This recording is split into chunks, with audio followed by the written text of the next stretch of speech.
how did they get to the perspective that Tylenol is the cause of autism?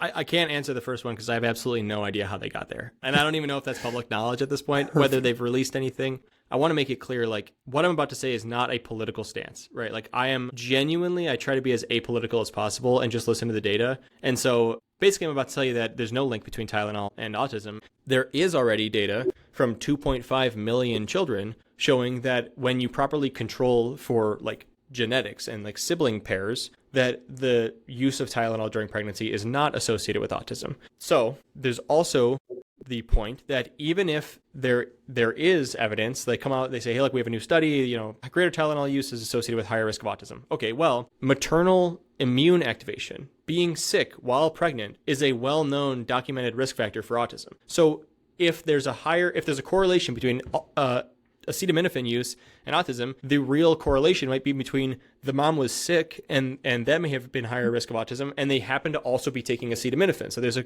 happens to be a correlation when it's not truly causative. As a mouse researcher, we want to identify how to induce autism in mice. And as ridiculous as that sounds, if you think about it, it actually makes sense. Because if we want to study this condition in mice, which allows us to ask different questions that we can't study in humans, it is to our benefit if we can find new causes of autism by inducing them in mice. And there are certain drugs that exposure in utero can increase the risk of autism, like an anti-epileptic drug called valproic acid. There's no Tylenol model of autism. Science is a business. If you can identify things, it supports your career. And the fact that I, as a person who did my entire PhD research in the biological and genetic basis of autism, have never heard about an association between Tylenol and autism, tells me that it's probably not happening.